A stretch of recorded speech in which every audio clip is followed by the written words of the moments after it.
Bonsoir à tous, donc je m'appelle Ralph Rimet, je suis le CEO de Secufor, une société ici basée en Valais à Sierre au Technoarc. Je vais mettre ça à côté, apparemment ça grésille un tout petit peu, voilà.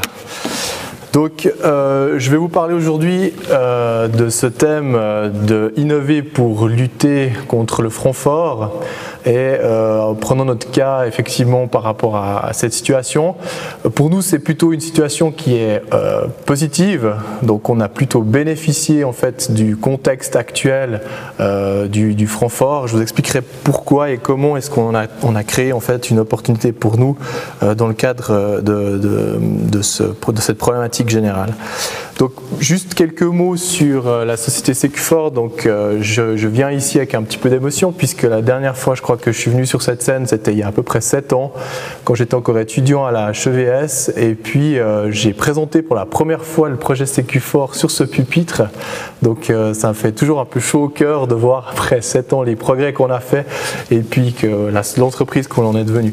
Donc on a été créé en 2007 officiellement. Aujourd'hui c'est 12 employés qui sont partiellement au Technoarc et qui sont dans différents pays comme l'Allemagne, la France, l'Angleterre et maintenant en Amérique du Nord également. Donc on a développé une marque au niveau international qui s'appelle Secufor et l'objectif de Secufor est de développer des systèmes de protection pour les objets de valeur, donc c'est des accessoires pour téléphone portable. On a notamment développé le premier accessoire au monde dédié à la sécurité licencié par Apple, donc ça c'est un des éléments sur lesquels aujourd'hui nous on travaille. Secufor a été primé en 2009 comme l'une des 100 startups les plus prometteuses au monde et puis l'année passée on a été élu dans le top 100 des startups suisses en position 36 et une première start-up valaisanne. La vision de Secufor, c'est de créer une entreprise qui dans 5 ans deviendra le leader dans le marché des accessories. Donc c'est un secteur qui est aujourd'hui en plein développement. Ce sont des accessoires téléphone portable qui fonctionnent via des applications de téléphone portable.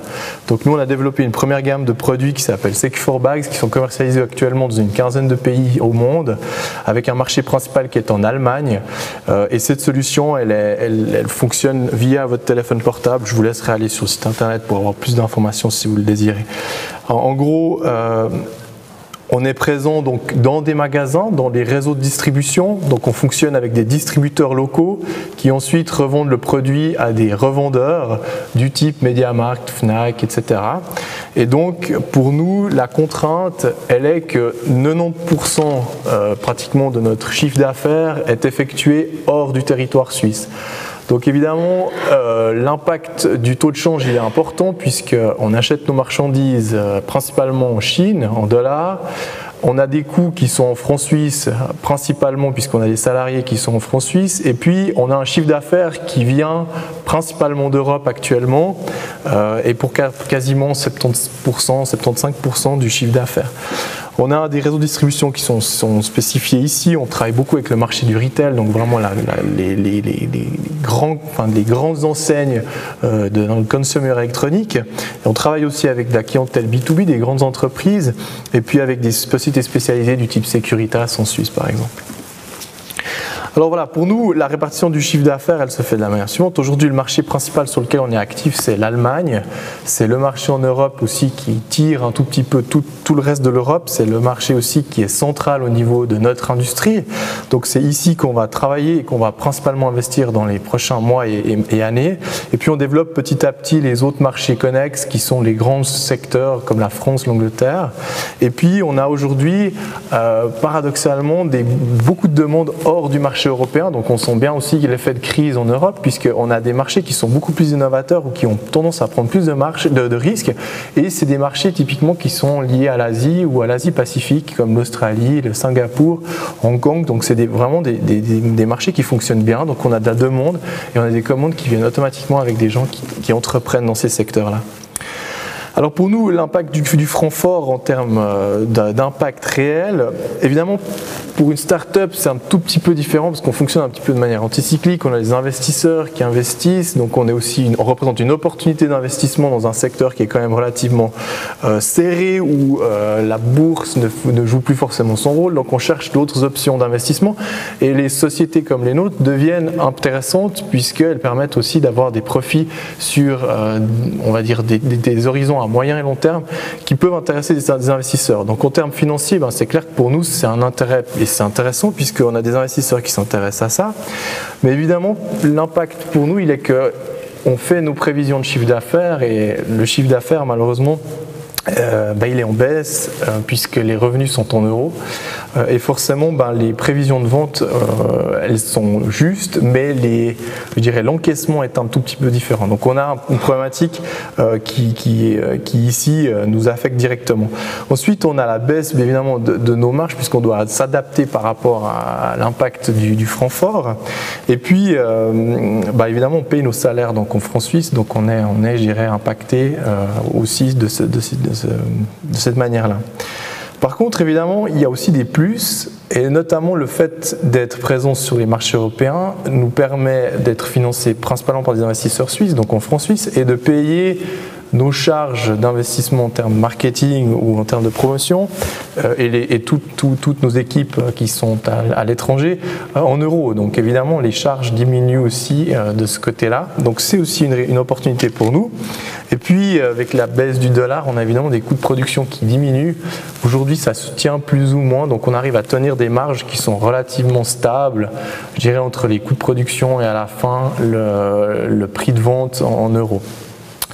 Alors là où je vais vous parler d'une réelle opportunité sur laquelle nous on a pu bénéficier en fait cette année, enfin en fin d'année passée, comment nous on a réussi à innover pendant cette période-là et à utiliser les moyens et les subventions qui étaient mises à disposition de la Confédération. On a réussi via un projet CTI à déposer un projet pour développer notre roadmap technologique et de bénéficier de ces FTF renforts pour réellement apporter des nouvelles innovations, apporter une nouvelle ligne de produits dans notre stratégie globale. Et ça, on a donc déposé un projet CTI avec la collaboration ici de la HES SO Valais, avec l'Institut ICAR qui est basé au Technoarc, et puis avec le CSEM de Neuchâtel. Donc ce qu'on a fait, c'est que on a mis comme objectif de développer toute une nouvelle plateforme technologique de géolocalisation basse consommation pour la protection et la localisation des objets, des animaux et des enfants. Alors, pour nous, c'est une réelle opportunité, donc on a saisi cette opportunité de développer toute une nouvelle plateforme technologique. Cette plateforme technologique va nous permettre de développer de nouvelles gammes de produits et de devenir un des leaders dans le marché de la géolocalisation via des accessories, comme je l'ai dit tout à l'heure, dans ce nouveau segment. Donc je pense qu'on a eu cette chance d'avoir été identifié par la Confédération comme étant, face à cette crise, des innovateurs avec des idées. Et notre objectif aujourd'hui, c'est de développer toutes ces nouvelles gammes de produits et de les lancer l'année prochaine sur le marché européen. Donc on continue avec cette opportunité aujourd'hui à innover et à avancer de façon forte vers nos objectifs. Alors l'idée, c'est de développer 3 nouvelles gammes de produits, enfin une qui est déjà existante, qui est Secure4Bags, mais qui va être additionnée de la géolocalisation. Donc vous allez avoir une sécurité non seulement de proximité, mais également à plus long terme, à plus longue distance. Et puis vous avez 2 nouvelles gammes de produits qui vont être introduites, qui sont Secure4Pets et Secure4Kids, qui vont permettre la géolocalisation de vos enfants, la sécurisation de vos enfants. On a notamment British Telecom qui va venir à la fin du mois pour venir découvrir les premiers prototypes qu'on a développés.